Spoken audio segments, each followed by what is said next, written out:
The rifle case clicked shut with the finality of a coffin lid. Adjusted the worn leather strap across his shoulder, feeling the familiar weight of his weapon against his back. The bustling spaceport of New Geneva stretched before him, a maze of gleaming corridors and alien architecture that had once filled him with wonder. Now it only reminded him of everything he had lost. 3 months had passed since the Crown Prince had murdered his son during what was supposed to be a peaceful diplomatic exchange on Earth. 3 months since the galactic media had spun it as an unfortunate misunderstanding between species. 3 months since had resigned his commission as Earth's finest military sniper and disappeared into the shadows of human space. But today, Prince would ascend to the throne and would be there to witness it. The immigration booth scanner hummed as it analyzed his forged credentials. Had spent years perfecting the art of invisibility, first in the Marines, then as part of Earth's elite diplomatic security force. The technology might be alien, but the principles remained the same. Blend in, stay unremarkable, and never let anyone see you coming. Purpose of visit?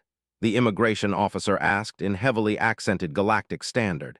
His scaled face showed the typical arrogance had come to associate with their species.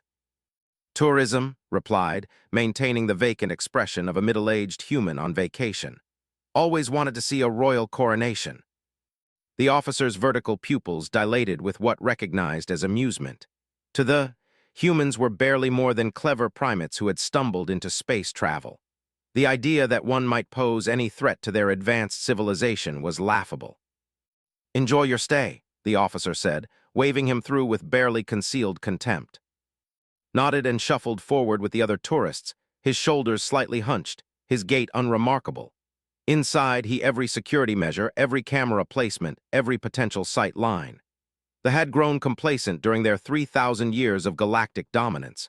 They saw threats where they expected them from other advanced civilizations, from their traditional enemies, from sophisticated weapons and grand conspiracies. They didn't see the grieving father with a rifle. The capital city of Aylar rose around him like a crystal forest, its towers stretching impossibly high into the purple sky.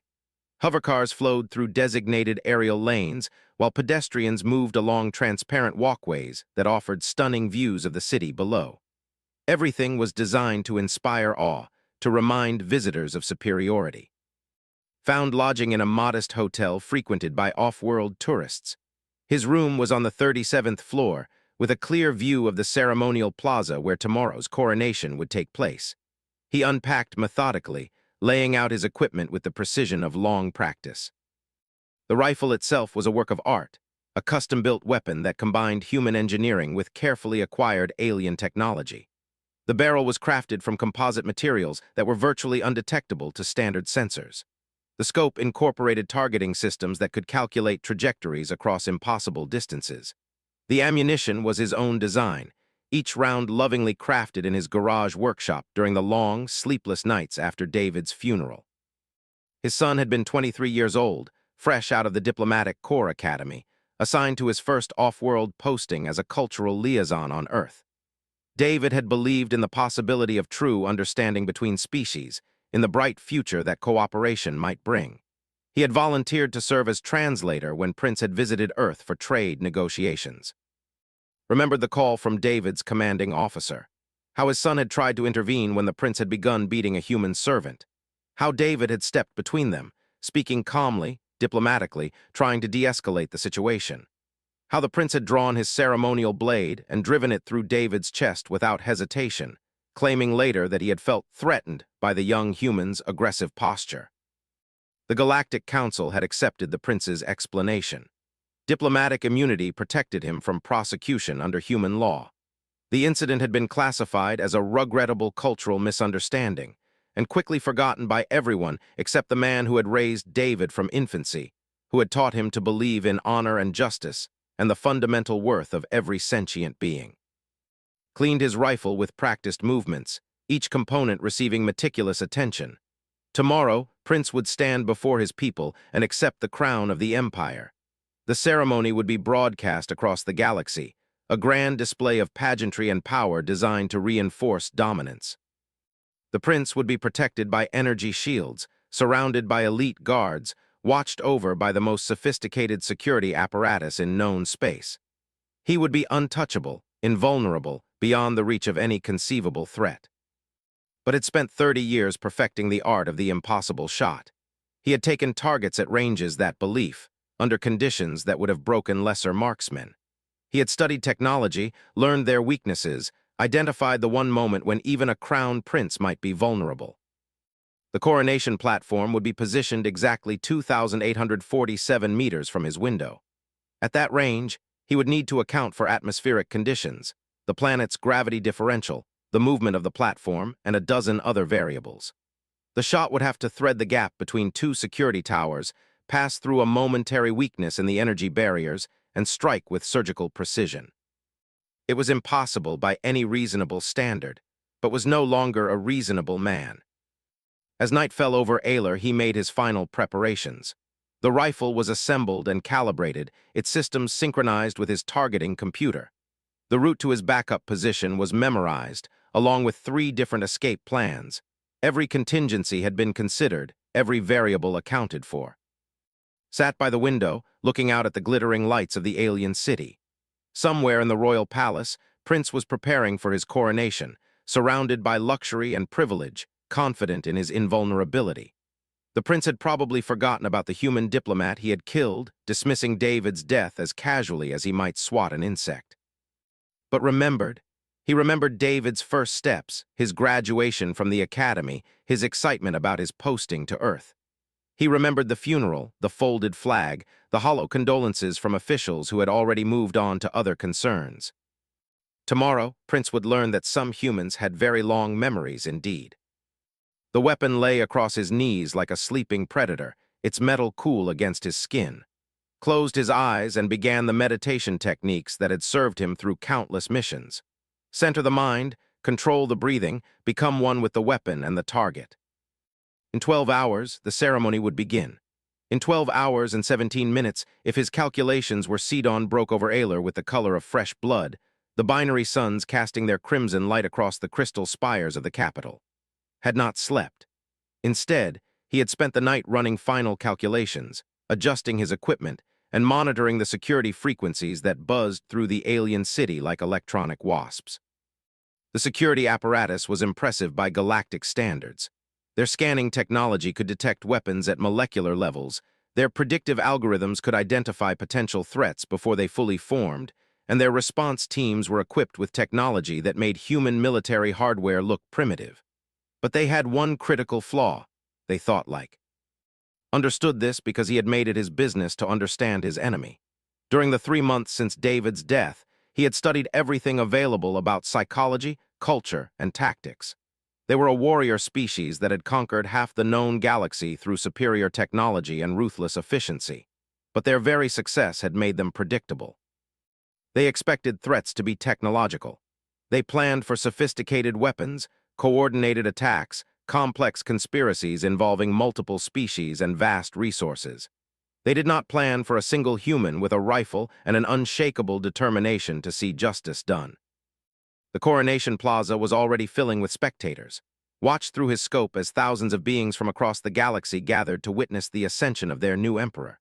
Made up the majority, their scaled skin gleaming in the morning light, but he could see representatives from dozens of other species.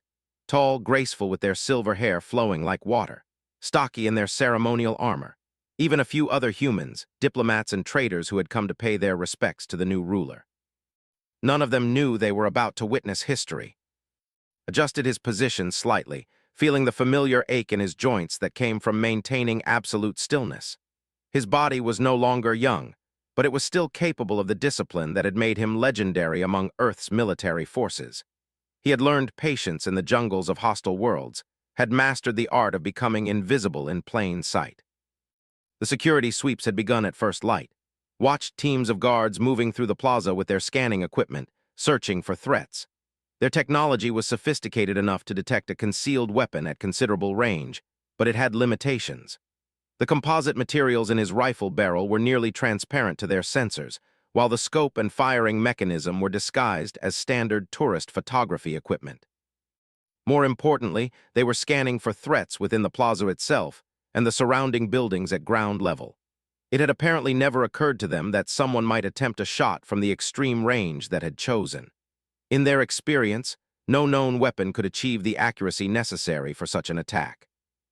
They had never encountered human stubbornness. At precisely 900 local time, the royal procession began to emerge from the palace.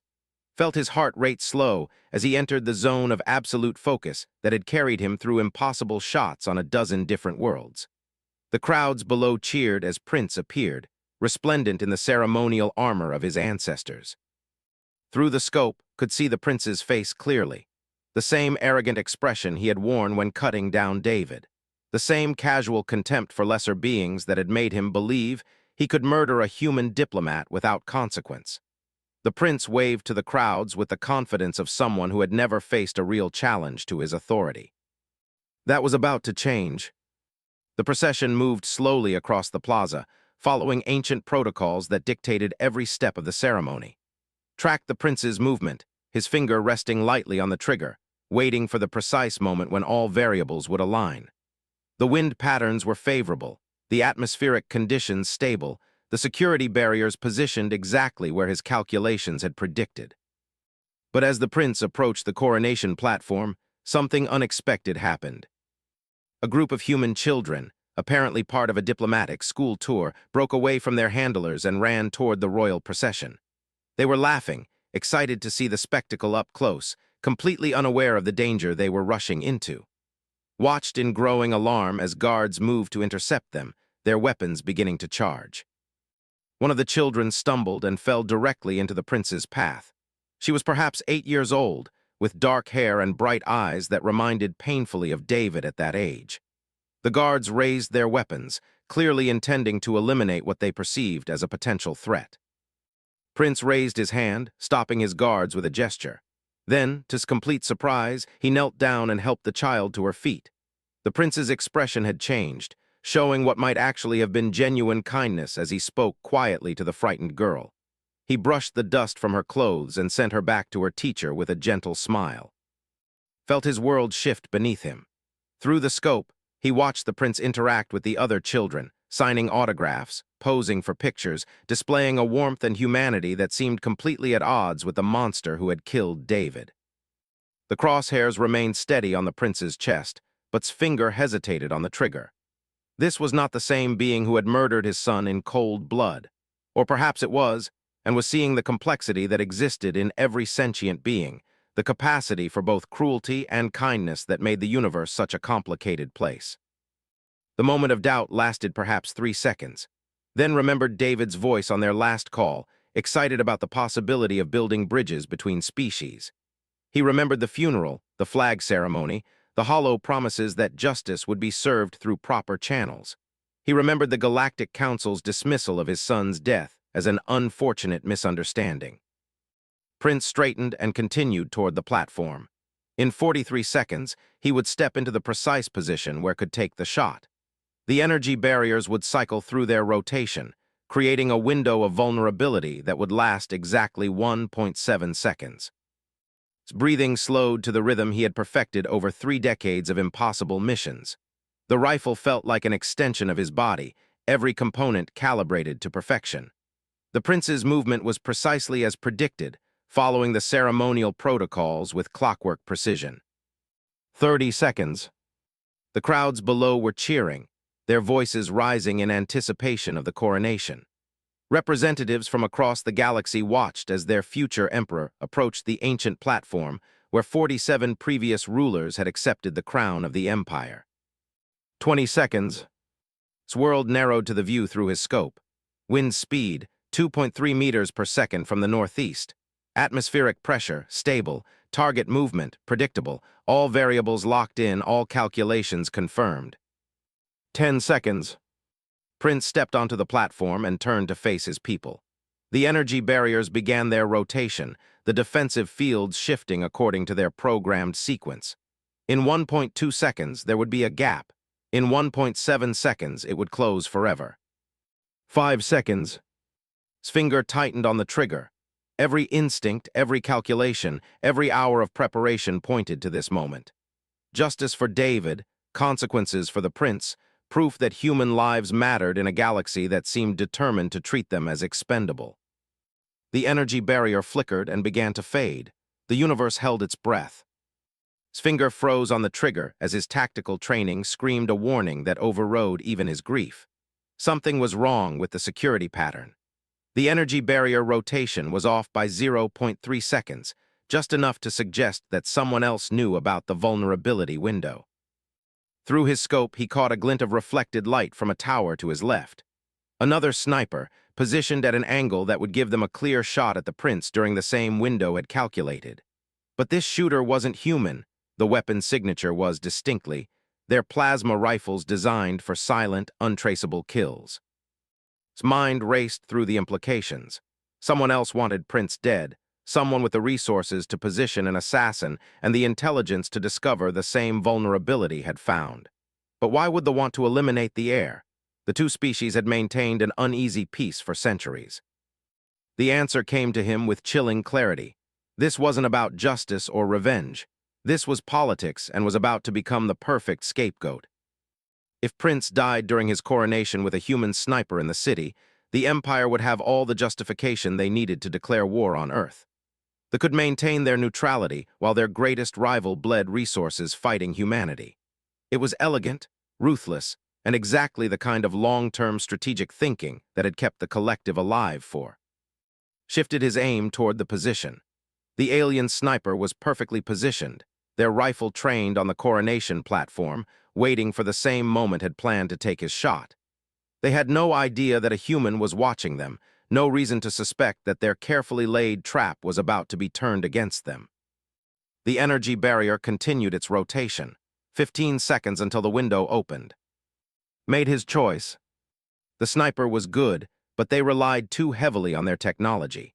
Their position was optimized for the shot at Prince, but left them exposed to fire from Sangle. The range was extreme even by his standards, nearly 3 kilometers through varying atmospheric conditions, but it was possible. 10 seconds. Adjusted for the wind shear between the towers, compensated for the different gravity vectors at that altitude, and locked onto the center mass. His target was motionless, focused entirely on the prince, unaware that death was about to arrive from an impossible angle. 5 seconds. The energy barrier began to fade. On the platform below, Prince raised his arms to accept the crown from the high priest. The crowds cheered, their voices echoing off the crystal towers. The sniper's finger tightened on their trigger. Fired. His bullet crossed 3 kilometers of alien atmosphere in 2.1 seconds, threading the gap between 2 security towers and striking the sniper center mass just as their own weapon discharged. The plasma bolt meant for Prince went wide, striking a decorative spire and sending crystal shards raining down on the plaza below. Chaos erupted instantly. Security forces converged on the tower while protective shields slammed down around the Coronation platform. Prince was hustled away by his guards, alive and unharmed, while emergency responders rushed to evacuate civilians from the plaza. Was already moving, his rifle disassembled and packed away with practiced efficiency. He had perhaps 3 minutes before security forces traced the trajectory of his shot back to his position. They would undoubtedly claim their sniper was acting alone, an unbalanced individual driven by species hatred. The true conspiracy would remain hidden, but the war they had hoped to trigger was now impossible.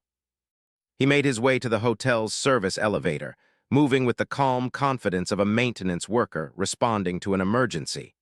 His forged credentials would hold up to casual inspection, and in the current chaos, no one would look too closely at a middle-aged human trying to get to safety. But as he reached the ground floor, found his path blocked by a squad of guards. Their leader, a veteran with the insignia of the Imperial Intelligence Service, studied him with the kind of professional attention that suggested this encounter was not accidental. "Mister," the officer said in perfect English, "my name is Colonel. I believe we need to talk." His hand moved instinctively toward the concealed sidearm under his jacket, but he stopped when he realized the guards weren't pointing their weapons at him. Their posture was alert but not hostile, suggesting they wanted to capture rather than kill. "I'm not sure what you think I've done," said, maintaining his cover identity. "I'm just a tourist trying to get away from the shooting." Colonel's vertical pupils dilated in what recognized as amusement. "Please, mister, we've been tracking you since you arrived on our world. We know who you are, why you're here, and what you plan to do. The question is whether you're smart enough to realize that we've just offered you something much more valuable than revenge. Felt the world shift again, his understanding of the situation rearranging itself around new information. You knew about the sniper. We've known about the conspiracy for months. They've been planning to eliminate my nephew and frame your species for the assassination. What we needed was someone with the skills to stop them without revealing our own involvement. Someone with personal motivation to be in the right place at the right time. The implications hit like a physical blow. You used me. You used David's death. Colonel's expression became more serious. Your son's death was genuine, as was my nephew's action in killing him. Prince has impulse control issues that we've been working to address. But yes, we allowed you to discover the information you needed to plan your assassination attempt, knowing that your presence here would force the to accelerate their timeline. Felt a rage building that was different from the cold fury that had sustained him through months of preparation. This was hot, immediate, the anger of a man who had discovered that his grief had been manipulated by forces beyond his understanding. Why, he asked through gritted teeth. Because the alternative was war between our species, and your people are not ready for that conflict. They believe they can use humanity as a weapon against us, but they underestimate both human potential and pragmatism. Today, you proved that a single human with determination and skill can alter the balance of galactic power. The colonel gestured toward the window, where emergency vehicles were still responding to the crisis. The conspiracy is exposed, their agent is dead, and my nephew lives to learn from his mistakes. More importantly, the galaxy has seen that humans are capable of precision and restraint even when seeking justice. That lesson may be more valuable than you realize. Stared at the alien officer, trying to process the layers of manipulation and counter-manipulation that had brought him to this moment. What happens now? Now, Colonel said, you have a choice. You can attempt to complete your original mission, though I should mention that Prince is no longer in the palace. You can try to escape, though I doubt you'll make it off-world without assistance. Or you can listen to a proposition that might give your son's death the meaning you've been searching for. Looked around at the guards surrounding him, calculating angles and distances out of habit.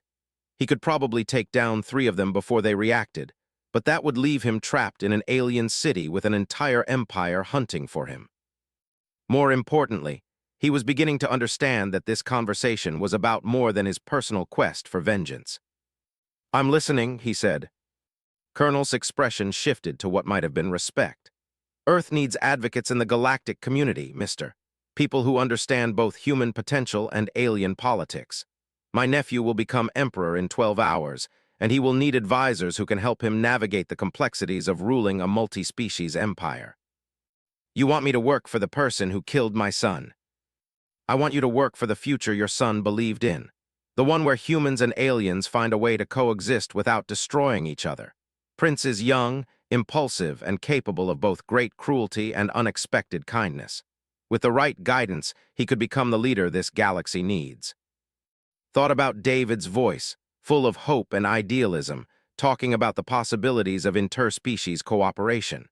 He thought about the prince's unexpected gentleness with the human children, the glimpse of something better than the monster had expected to find. He thought about the bullet he had saved for this moment, the one that would never find its intended target. What kind of guidance did you have in mind? Asked.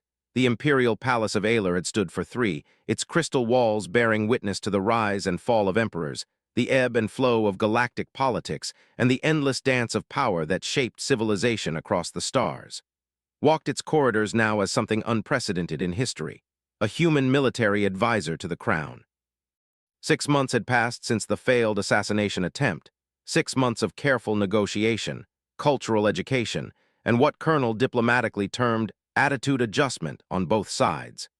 Prince had been crowned emperor the first 3 days after the incident, following an abbreviated ceremony with significantly enhanced security measures. The collective had formally apologized for the rogue agent who had attempted to disrupt the coronation, though everyone involved understood the true nature of the conspiracy. What no one had expected was how quickly the new emperor would embrace presence in the palace. Tell me again why human military doctrine emphasizes adaptability over raw firepower, Emperor said, leaning forward across the strategy table in his private study. The young ruler had shed the arrogant demeanor remembered from that terrible day on Earth, replaced by an intense curiosity about human capabilities that bordered on obsession. Manipulated the holographic display, showing fleet movements from the third conflict. Because we learned early that we couldn't compete with alien technology through brute force. We had to be smarter, faster, more creative. When the war fleets us 10-1, we used their own tactical doctrine against them. The Emperor studied the display intently, his scaled fingers tracing the movement patterns. The humans deliberately appeared weak, drew the fleet into overextension, then struck at their supply lines while they were committed to the main assault. Exactly, we call it embracing the underdog position. Most species see technological or numerical disadvantage as a problem to overcome. Humans learned to make it a weapon. It was these conversations that had convinced to stay, despite everything. The young emperor possessed a brilliant tactical mind trapped within cultural conditioning that emphasized brute force solutions. Under guidance, he was learning to think like a human, to see opportunity in apparent weakness, to value innovation over tradition, to understand that victory often belonged to the clever rather than the strong. The irony was not lost on that he was teaching these lessons to the being who had killed his son. "Admiral requests an audience, Your Majesty," announced Lieutenant from the doorway. The young aide had been assigned to as much for protection as assistance. The human's presence in the palace remained controversial among traditionalist factions. Emperor's expression darkened. Admiral commanded the Third Fleet and represented the old guard of military thinking. His requests for audiences usually involved complaints about the Emperor's increasing reliance on human advice. "Send him in," the Emperor said, "and Lieutenant, ensure that advisor's security detail remains close." Admiral entered with the rigid bearing of a career military officer who had never encountered an enemy he couldn't overwhelm through superior firepower. His hide spoke of numerous battles, and his eyes held the cold calculation of someone who viewed war as a mathematical equation to be solved through the application of sufficient force. His gaze fixed on with unconcealed hostility. "Your Majesty, I must protest the presence of this advisor during discussions of military strategy. The human's loyalty cannot be assured, and his presence grants him access to classified information that could endanger the Empire." "Advisor's loyalty has been proven repeatedly," the Emperor replied, his voice carrying a warning edge. "His insights have already improved our tactical effectiveness by 30% in war game simulations." "Simulations are not reality, Your Majesty. When we face true enemies, we will need the strength of traditional tactics, not the clever tricks of a lesser species." Felt the familiar anger rising, but forced himself to remain calm. He had learned to recognize these confrontations as teaching moments, opportunities to demonstrate human capabilities rather than simply respond to insults. "Admiral," said quietly, "may I ask about your experience with asymmetric warfare?" His pupils dilated with disdain. "I have commanded fleets in 17 major engagements, human. I have conquered systems and crushed rebellions across half the galaxy. I hardly need lessons from someone whose species has never won a significant interstellar conflict." "Then perhaps you could explain the current situation in the vegan cluster." The Admiral's expression shifted slightly. The vegan cluster had been in rebellion for 6 months, tying down significant Imperial resources without any clear path to victory. Traditional tactics had proven ineffective against an enemy that refused to engage in conventional battles. "The rebels employ cowardly tactics," said. "They hide among civilian populations, strike at supply convoys, and retreat when faced with superior force. These are the methods of criminals, not soldiers." "These are the methods of humans facing a superior enemy," corrected. "The vegan rebels studied our history, Admiral. They learned from our wars of independence, our resistance movements, our survival strategies. They're using human tactical doctrine because it works." Emperor leaned forward with interest. "Explain." Called up a new holographic display, showing the vegan system. "Traditional tactics assume that overwhelming force will break enemy resistance, but humans learned that you can't defeat an idea with firepower alone. The rebels aren't trying to win pitched battles.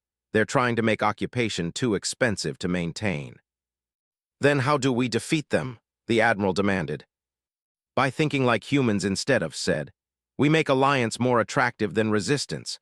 We demonstrate that imperial rule can benefit the colonists rather than simply exploiting them. We turn their greatest weapon, popular support, against them." Admiral's expression was incredulous. "You suggest we negotiate with rebels." "I suggest we remove their reason for rebelling in the first place. Your Majesty, what do the vegan colonists want?" Emperor consulted his briefing notes. "Greater autonomy in local governance, reduced taxation, and representation in the Imperial Council. All of which would actually strengthen imperial control in the long run," pointed out. "Satisfied colonies don't rebel, but this requires patience, diplomacy, and the wisdom to see strength in flexibility rather than rigidity." The Admiral's frustration was evident. "This is madness, Your Majesty. We are the Empire. We rule through strength, not weakness." "And how has that approach served us in the vegan cluster, Admiral?" the Emperor asked quietly. The question hung in the air like a charged weapon. Admiral had no answer that didn't acknowledge the failure of traditional tactics. "I propose a test," said. "Give me a small task force and permission to negotiate with the vegan rebels. If human methods fail, you can return to conventional tactics. If they succeed, perhaps it's time to consider new approaches to imperial governance." Admiral's objection was immediate. "Your Majesty cannot seriously consider placing imperial forces under the command of a human." "Why not?" Emperor asked. "Advisor has already proven his tactical abilities. More importantly, he has proven his loyalty to the Empire's interests." The statement sent ripples of shock through the room. For an emperor to publicly declare trust in a human advisor was unprecedented, a break with 3,000 years of species-centric tradition. "Your Majesty," Admiral said carefully, "I urge caution. This human's ultimate loyalty must be to his own species. When the moment comes to choose between Earth's interests and the Empire's, can you be certain which side he will take?" It was the question had been dreading and expecting in equal measure. The moment when his complex loyalties would be tested against the practical realities of galactic politics. He could feel the weight of history pressing down on the room, the sense that decisions made here would echo across the galaxy for generations. Emperor turned to with an expression that was impossible to read. "Advisor, the Admiral raises a valid concern. Where does your ultimate loyalty lie?" Met the Emperor's gaze steadily, knowing that his answer would determine not just his own fate, but the future relationship between humanity and the Empire. "Your Majesty," he said, "my loyalty lies with the future my son believed in, a galaxy where strength is measured not by the ability to destroy, but by the wisdom to build something better. If serving the Empire advances that vision, then I serve the Empire. If protecting Earth serves that vision, then I protect Earth. But I will never again allow political expediency to justify the senseless killing of innocents." The silence that followed was profound. Had essentially declared his loyalty to principles rather than governments, to ideals rather than empires. In human terms, it was the highest form of honor. In terms, it was barely comprehensible. Emperor's expression slowly changed to something that might have been respect. "Then I grant you command of the vegan mission, Advisor. Show us what human honor can accomplish." Admiral's protest died in his throat as he realized the Emperor had made his decision. The old guard would have to adapt or be left behind. Felt the weight of responsibility settle on his shoulders like a familiar cloak. He had come here seeking vengeance for his son's death. Instead, he had found something far more challenging: the opportunity to prove that David's vision of cooperation between species was more than naive idealism. The mission to the vegan cluster would be his first real test. It was also humanity's chance to show the galaxy the bridge of the Imperial cruiser Sovereign's will hummed with barely contained energy as it dropped out of hyperspace at the edge of the vegan system. Stood beside the command chair, watching the tactical displays paint a picture of rebellion that had frustrated forces for 8 months. Asteroid mining platforms converted into hidden bases. Supply convoys that vanished into the darkness between worlds. A civilian population that seemed to support the rebels with passive resistance that was impossible to combat through traditional military means. Captain, the ship's commanding officer, studied the displays with professional interest. Unlike Admiral, she belonged to a newer generation of officers who had learned to value results over tradition. Her appointment to task force had been the Emperor's way of ensuring that human tactics would receive a fair trial. Initial scans show rebel activity throughout the asteroid belt, she reported. Their main base appears to be located in the abandoned mining complex on Vega 7, but intelligence suggests they have at least a dozen secondary positions. Nodded, studying the same data through human eyes trained to see opportunity in apparent chaos. The rebel network was actually quite sophisticated, built on the principles of cellular organization that human resistance movements had perfected over centuries of asymmetric warfare. Each base could operate independently, making it impossible to destroy the rebellion through a single decisive strike. Captain, I need to speak with the rebel leadership. Can we establish communications with Vega 7? Certainly, but our previous commanders have already made numerous demands for surrender. The rebels have refused all negotiations. That's because they were demands, not negotiations, said. There's a difference. The communication link established quickly, and within minutes found himself looking at a face that could have belonged to any human colony world. Commander Sarah had the weathered features of someone who had spent years in space, but her eyes held the determination recognized from his own mirror during the dark months after David's death. I'm Admiral of the Imperial Fleet, said, using the rank the Emperor had granted him for this mission. I'd like to discuss terms for ending this conflict. His expression was wary. You're human. I am, and I'm here because the Emperor believes this war has gone on long enough. The last Imperial commander told us that surrender was our only option. Are you here to make the same demand? I'm here to find out what you're really fighting for, said, and to see if we can find a solution that serves everyone's interests. Studied him for a long moment, clearly trying to understand what kind of game was being played. You're serious about negotiations. Dead serious, but I need to meet in person, somewhere we can talk without either side worrying about treachery. Do you have a suggestion? The rebel commander considered carefully. There's an abandoned research station in the Theta sector. We can meet there in 6 hours, but I'm bringing security. So am I, replied. But let's agree that we're all here to talk, not fight. The research station hung in space like a metal ghost, its lights long since extinguished, and its corridors echoing with memories of better times. Arrived with a small security detail and captain, while Commander brought her own guards and what appeared to be her senior staff. The negotiations began in the station's main conference room, a sterile space that had once hosted scientific discussions, but now served as an arena for determining the fate of an entire star system. Before we begin, said, I want you to know that I understand why you're fighting. My species has been in your position more times than I care to count. We've faced occupying forces, colonial administrations, and imperial governments that saw us as resources to be exploited rather than people to be governed. His expression softened slightly. Then you know that this isn't about hatred of the Empire. It's about having some control over our own destiny. Tell me what you want, said simply.